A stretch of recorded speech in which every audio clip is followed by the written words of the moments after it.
Bismillahirrahmanirrahim. Assalamualaikum warahmatullahi wabarakatuh. Kembali lagi bersama Bapak di channel Silent Reader. Nah, di video kali ini Bapak akan membahas pengertian jenis penyebab dan dampak inflasi untuk materi ekonomi kelas 11. Oke, kita langsung saja ke materinya ya.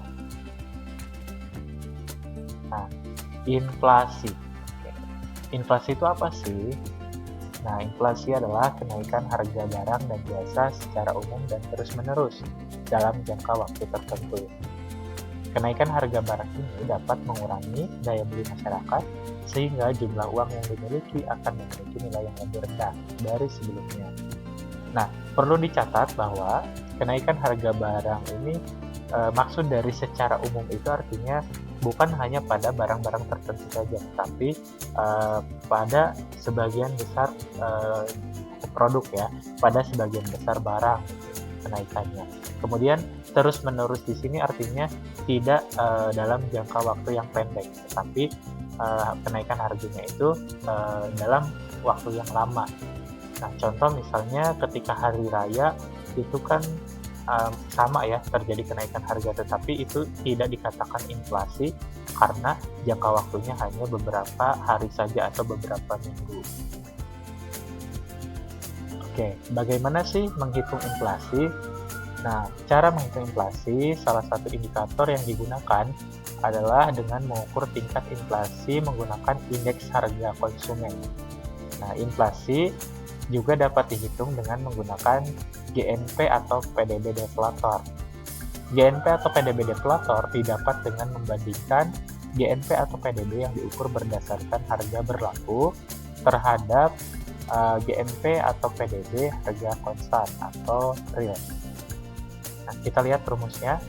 Rumus untuk menghitung inflasi itu ada rumus pertama IHKN. IHKN ini artinya indeks harga konsumen tahun yang dihitung dikurangi indeks harga konsumen tahun sebelumnya dibagi indeks harga konsumen tahun sebelumnya dikali 100. Dan untuk indeks harga menggunakan rumus deflator, itu deflator PDB tahun sekarang dikurangi deflator PDB tahun sebelumnya per deflator PDB tahun sebelumnya dikali 100. Nah, contoh soal. Badan Pusat Statistik mencatat pada bulan Februari 2015 indeks harga konsumen sebesar 107,22, sedangkan pada bulan Maret 2015 IHK adalah sebesar 114,9. Berapakah laju inflasi bulan Maret?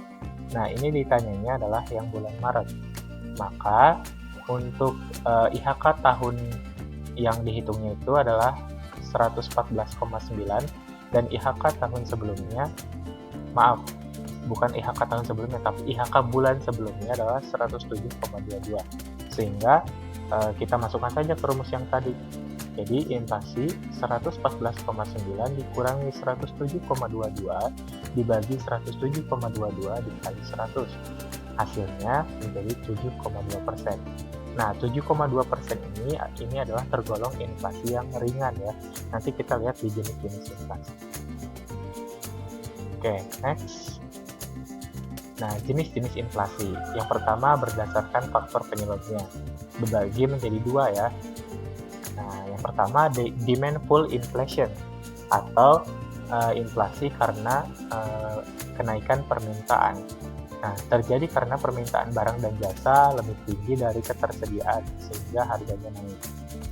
Kemudian yang kedua, inflasi karena kenaikan biaya produksi atau cost push inflation, disebabkan oleh kenaikan biaya produksi seperti bahan baku atau upah pekerja yang mempengaruhi harga akhir dari produk.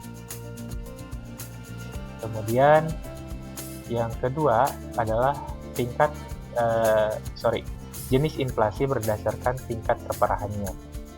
Nah, berdasarkan tingkat keparahannya dibagi menjadi 4. Yang pertama ada inflasi ringan atau low inflation, kenaikan harga di bawah 10% per tahun, masih dapat dikendalikan dan tidak terlalu mengganggu ekonomi.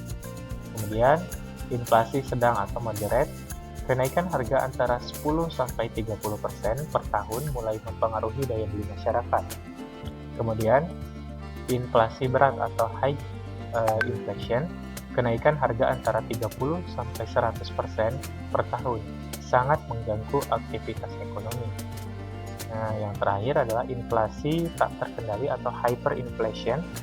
Ini kenaikan harganya lebih dari 100% per tahun, menyebabkan ketidakstabilan ekonomi dan kepercayaan terhadap mata uang hilang. Lanjut ya. Jenis inflasi ketiga yakni berdasarkan asalnya. Nah, ada inflasi dari dalam negeri.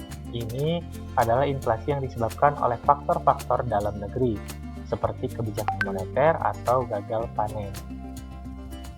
Kemudian, inflasi yang terjadi dari luar negeri. Inflasi yang terjadi karena kenaikan harga barang impor biasanya dipengaruhi oleh fluktuasi nilai tukar mata uang. Lalu ada penyebab inflasi. Inflasi adalah fenomena ekonomi yang dapat disebabkan oleh berbagai faktor, baik yang berasal dari dalam negeri maupun luar negeri. Berikut beberapa penyebab utama dari inflasi.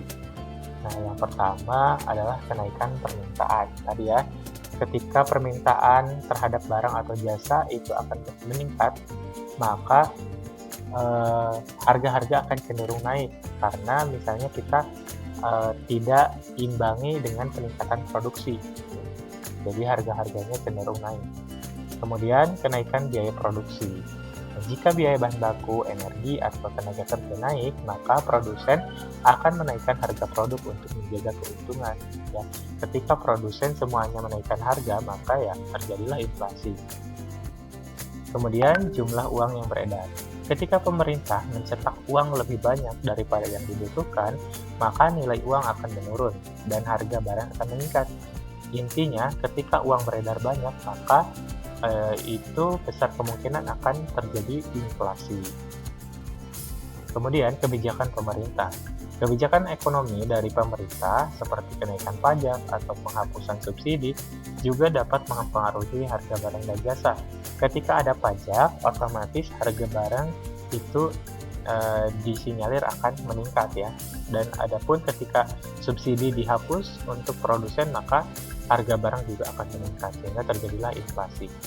Kemudian fluktuasi nilai tukar. Ketika mata uang domestik melemah terhadap mata uang asing, maka harga barang impor menjadi lebih mahal ya, sehingga memicu terjadinya inflasi. Lalu yang terakhir adalah faktor musiman. Faktor musiman merupakan faktor yang terjadi sesekali, tergantung musim. Misalnya selama musim libur hari raya, harga bahan makanan cenderung meningkat dibandingkan biasanya.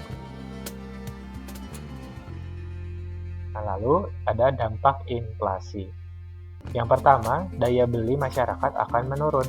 Harga barang dan jasa yang meningkat dapat mengurangi kemampuan masyarakat untuk membeli kebutuhan sehari-hari, sehingga daya beli mereka akan menurun. Kemudian, ketidakpastian ekonomi. Inflasi yang tinggi dapat membuat perencanaan keuangan jangka panjang menjadi sulit ya, baik untuk individu maupun perusahaan. Lalu, ketimpangan ekonomi. Inflasi seringkali lebih merugikan masyarakat berpenghasilan rendah karena penghasilan mereka tidak meningkat secepat kenaikan harga barang.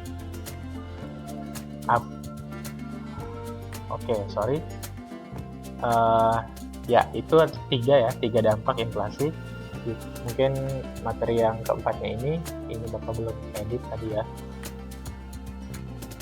Nah, itu mungkin anak-anakku sekalian materi tentang pengertian jenis kemudian dampak inflasi ya. Semoga apa yang Bapak sampaikan dapat bermanfaat. Terima kasih. Assalamualaikum warahmatullahi wabarakatuh.